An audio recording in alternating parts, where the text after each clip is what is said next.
TGIF, everybody. Happy Friday. And thanks so much for spending your morning with us here on Undisputed.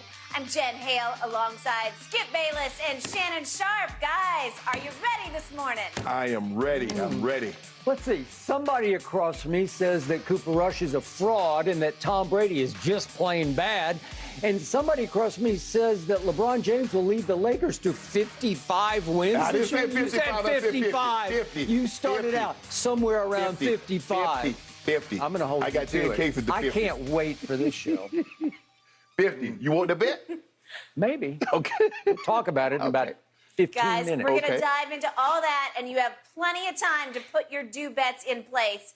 But let's start with a serious topic this morning. After Dolphins quarterback Tua Tagovailoa hit his head and stumbled to return to a huddle on Sunday against the Bills, he was cleared to play against the Bengals last night. But Tua was sacked in the second quarter.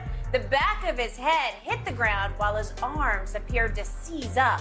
Tua was put onto a stretcher, taken to a local hospital.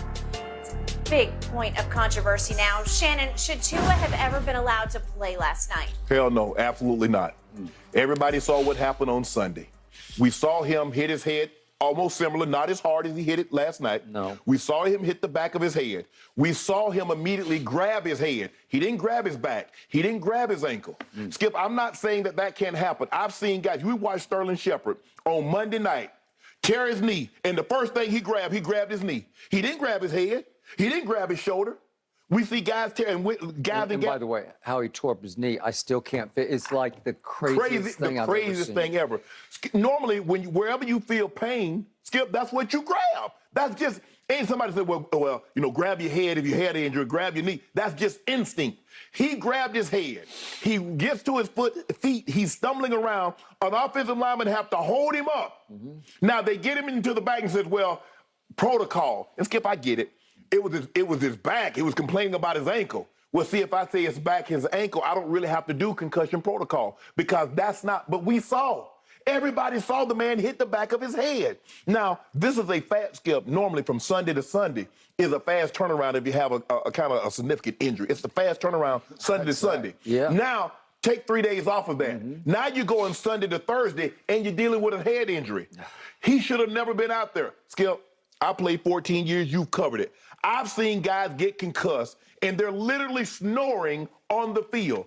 But I've never seen a concussion so bad where his body goes deformed, where his hands do things that I've never seen man's hands do when they're being concussed. That is true. So what it tells me, and I'm not a neurologist, but he's probably had trauma within the last week to that brain, and then he had another trauma to it, and that's what happened. Skip, as an athlete, sometimes you have to save us from ourselves because when you sign up for a team sport, you have to be willing to do things for said team. Yep. And I don't want to let my teammates down. They're counting on me. I'm 3-0, Skip. 3-0. We're the #1 team in the AFC right now. You're the talk of the town and the talk of the league. Went on the road and beat Baltimore, beat Buffalo in a great game at home. Feeling good about ourselves. Beat Coach Belichick. Skip, he should not have been turned around. So now he's had 2 concussions in 5 days, and I don't care what they diagnosed it as, his back, his ankle. I know what I saw. And this is what's going to happen. Now, he's going to miss a significant amount of time, or he should. Maybe a week, who knows? He might even miss the rest of the year. This might have put his career in jeopardy. Might have. Because I want to know the neurologist that's going to sign off on Tua getting back out there in a week or 2 weeks. I ain't put my name on that one. I'm going to let y'all have that one because we just saw what happened. And everybody talk about why y'all keep showing it. Why Miami put him out there? Put Teddy Bridgewater out there. You know the man have because here's the thing, Skip. If we put him in concussion protocol, ain't no way in hell he clearing from Sunday to Thursday. No. He's going to miss the game. No doubt. And they know that. No doubt. Skip, I'm going to turn it over to you, but this is what I want to ask.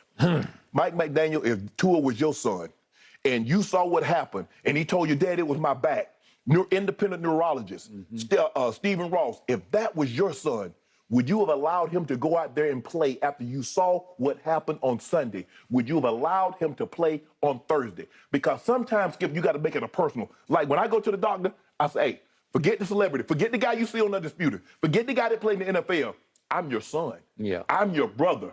What would you do? If that was your son, would you have sent him back out there in that game on Sunday, would you have allowed them to play on Thursday? I don't believe they would have. They put Tua in this situation, and now everybody's asking questions like, oh, no. NFL, this is a bad look because everybody saw on Sunday, and then they saw this, and the commissioner was in the stands. He watched this. NFL concussion protocol some bull jive because if you can clear this man to go back out there Sunday in the time frame that they did and then allow him to play on Thursday, I hate that this happened to Tua, but this is a horrible look for the NFL that says they're trying to do the right thing by their players. At the end of the day, they're trying to do the right thing by the game. They don't care about these players. These players are disposable, and the players need to take a hard look and say, do the right thing for said player, not said team. Okay.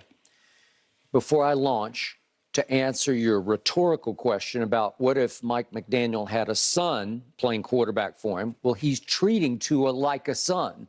He talks about him like it's more like a big brother, little brother type relationship. So just for the record, Mike McDaniel said after the game, I have absolutely zero patience for and will never, ever put a player in position for them to be in harm's way. I'm just telling you what he said after the game. He was like over-emotional about it. No outcome of a game would influence me to be irresponsible as a head coach of a football team. And then he concludes, I don't think an injury from last week made him fall the same way this week. That's from Mike McDaniel, his big brother or father or whatever, however you want to characterize it, because he has developed a very close personal relationship with Tua in the wake of Brian Flores, who was very down on Tua and was very difficult and tough on Tua, right? Right. So that's the relationship that Mike McDaniel is trying to defend. Like, I think he was totally fine. And what did they say after the game? They said it had zero to do with his head. They said it was all about his back locked up, and he also had an ankle injury. That's what they said after the game. And when we talked about it on Monday, you were shrugging like, well, I guess we have to believe them because an independent neurologist assigned to the game by the National Football League had to sign off on him playing the second half against the Bills. Am I right? They did, but Skip, I can beat I'm fine. How many fingers I got up? I'm fine. It's Sunday. We're playing the Buffalo Bills. My name is Tua. My mama name is this. Skip, you can beat that because it's not like a broken bone where I can look at X-ray and see it. Oh, you got a broken bone. Or you got a torn ACL. It's not definitive like that. So you've got to be keen with what you see, and you got to believe the player is telling you the truth. Yep. Skip, you know damn well a player's gonna lie. Because if I tell you I got a concussion, you're not gonna let me go back in the game. Yeah, but some they're not capable of lying because they're out. He wasn't capable of lying last night. No, he was not capable of doing anything last night. Exactly. I was afraid he wasn't capable of actually being able to walk. Because what did McDaniel say? He went out there, he's like, what happened? Yeah. What's going on? Yeah. And I've had concussions like that where I don't remember anything. Skip, I got knocked down the AFC Championship game, and when I came through, I went back in the game and played, but I remember, like, what happened? I remember looking up on the sideline in the fourth quarter, like, how did we get the lead? We were losing. Okay. What happened? I said, if we win this game, what happened, Rod? Well, I said, we going to the Super Bowl, fool. I was like, oh, and I started celebrating. I'm talking about Skip, I was literally out. Okay. Tua was worse than that. All right. I got you. So I told you Monday, my eye test, having covered your game for these many years. Yes. My smell test said concussion. Correct. It's glaringly concussion. Correct. Everything you saw, it was the essence of concussion. Correct. Because he wobbles to his feet after his head bounced off the turf. After Matt Milano, I'm talking Matt Milano just shoved him down. Yes. So he goes back. He's had a long history of injuries. We know this. Right. He can be a little fragile. Yes. And he bangs his head off the turf. Well, you know and I know it can concuss you. Yeah. And even though it's not cement-based AstroTurf, it's still a hard surface, hard enough that if you bounce on it, it can concuss you. So and you're most vulnerable in the back. Absolutely. So he gets up and he's a little wobbly. Then he says, no, I got this. And he takes another couple of strides. And all of a sudden, his knees buckle. Concussion. Correct. Don't tell me back, because if you have a back injury, I know back injury. I have lived with bad backs. For 40 years, I've fought with I ice my back every single night. Ask my wife. Because you have to baby it. But if it's locked up on you, you can't get up. That's the problem. You know. Yeah. Okay. like the problem with the back is you're struggling to even get to your feet. Correct. When he got to his feet, okay, then he takes a couple of steps. And he's woozy. Yes. He goes down to a knee. Yes. And his offensive linemen are like, uh-oh. And one of them has to grab him to hold him up. Right. And there are things called spotters that the NFL has positioned up in the stands in various key positions to watch carefully in case a referee misses that somebody is wobbly or woozy. Right. You have to call down and get that player out of the game. Where was that protocol? Where was that? Okay, now we fast forward to last night. Okay, so it's Josh Tupua is the backup nose tackle because DJ Reader has just been placed on IR. So, and that's a huge loss for the Cincinnati Bengals because he is a flat-out stud. So we got the backup nose tackle in. He weighs 350 pounds. And I was surprised they didn't flag this because they did not. Right. They didn't deem it worthy of a 15-yard unnecessary roughness or whatever you want to call it. Because he just slung him to Skip. He didn't lift him off his feet. He just like slung him down. Because he's kind of down underneath him and he's just pulling him over and pulling him down. And it looked to me like, and I could be wrong, but it looked like at the kind of the last second he tried to catch him a little bit, but Tua was already in motion. I don't know if we could see that one more time. But Tua was already in motion, and so his head did bang off the turf once again. But they did not flag this play, so Tupua is down. And it looked like at the last second he's kind of trying to like mitigate it a little, like take a little off it. But the point is, if you got concussed Sunday and it's Thursday night and you do that again, whoo! Yes. Okay.